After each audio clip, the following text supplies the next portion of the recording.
Albert Pike was one of the most colorful characters in American history.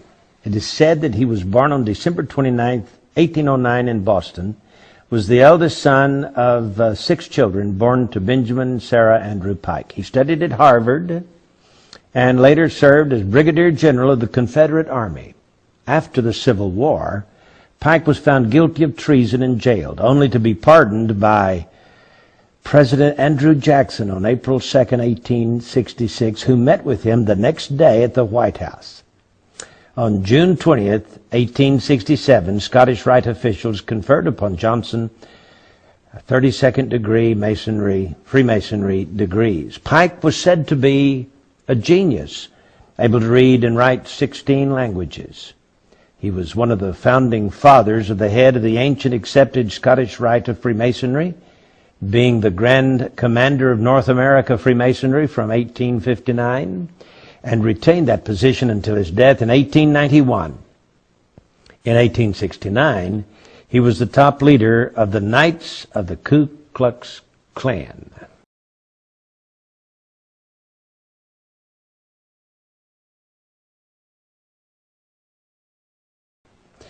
Pike was said to be a Satanist who indulged in the occult, and he apparently possessed a bracelet which he used to summon Lucifer, with whom he had constant communication.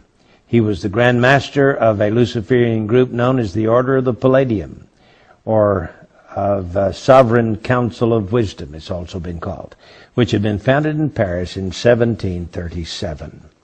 Now, General Albert Pike was the only Confederate general with a statue on federal property in Washington, D.C. He was honored not as a commander or even as a lawyer, but as Southern Regional Leader of the Scottish Rite of Freemasonry. The statue stands on a pedestal near the foot of Capitol Hill between the Department of Labor building and the Municipal building between 3rd and 4th Streets on D Street Northwest.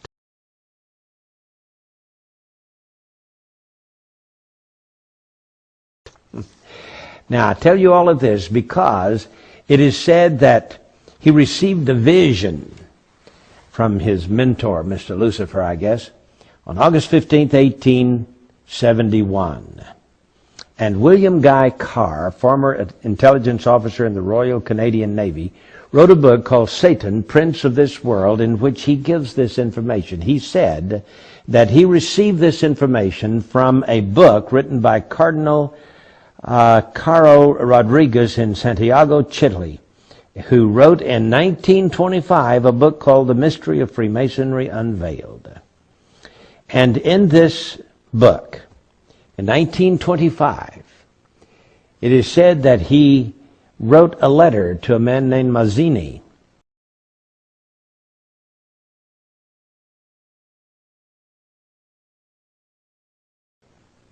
in which he described this dream.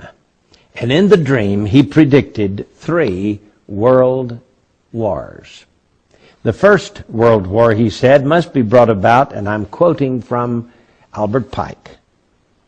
The First World War must be brought about in order to permit the Illuminati to overthrow the power of the czars in Russia and of making that country a fortress of atheistic communism. The divergences caused by the agents of the Illuminati between the British and German empires will be used to foment this war. At the end of the war, communism will be built and used in order to destroy the other governments and in order to weaken the religions. Now, students of history will know that Otto von Bismarck forged certain alliances between 1871 and 1898, which brought about this war, this World War I. And Otto von Bismarck here says that he was a co-conspirator with Albert Pike, and he was the one instrumental in bringing about the First World War. Well, that's the First World War. Then he dreams that there must be, he is given in this visionary dream, a Second World War. Now remember, this was in 1925 that it became public in this book written by a cardinal from Santiago, Chile, Rodriguez.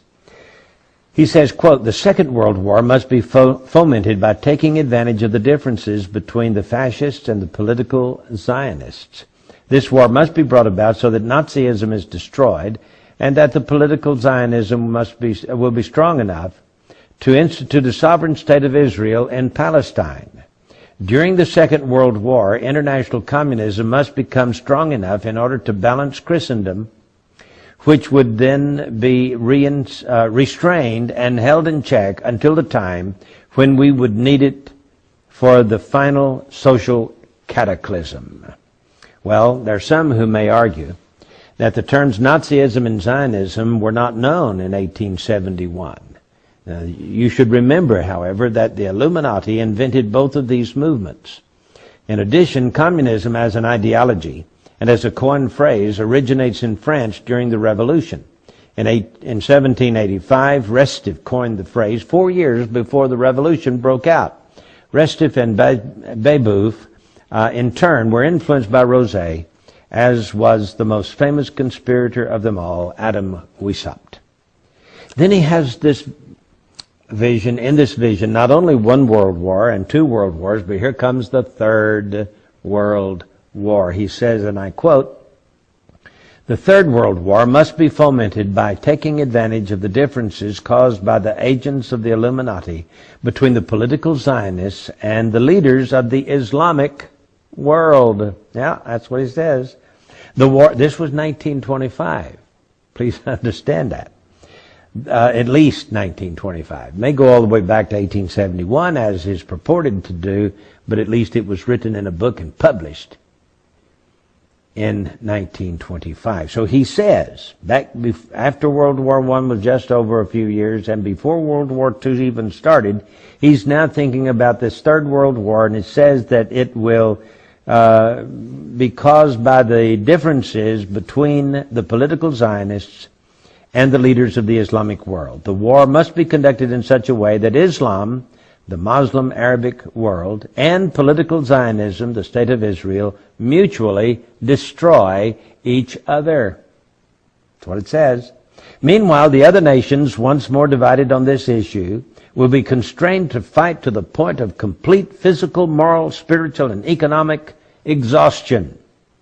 We shall unleash the nihilists and the atheists, and we shall provoke a formidable social cataclysm in which, in all its horror, will show clearly to the nations the effect of absolute atheism, origin and savagery, and of the most bloody turmoil. So he's against Christianity and he's against atheism. They're supposed to fight each other to the death, you see. Then, he says, everywhere the citizens obliged to defend themselves against the world minority of revolutionaries will exterminate those destroyers of civilization and the multitude, disillusioned with Christianity, whose deistic spirits will from that moment be without compass or direction, anxious for an ideal, but without knowledge where to render its adoration, will receive the true light through the universal manifestation of the pure doctrine of Lucifer. That's what he says. Brought finally out in the public view. So he's saying that Lucifer will finally make himself, the good guy. He's going to save the world from these atheists who don't believe in deity and from these Christians who believe in the good God. Well, so it says, this manifestation will result in the general reactionary movement which will follow the destruction of Christianity and atheism, both conquered and exterminated at the same time. Well, I don't know if it's true, but I can tell you that it sure has played into what is being carried on in the Middle East today.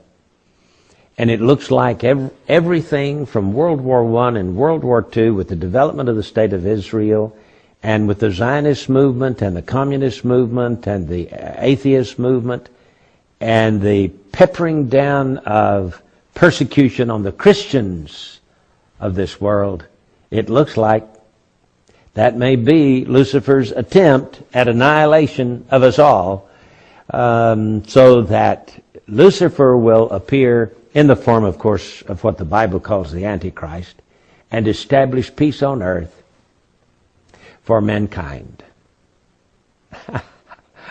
I got news for all those Illuminatists.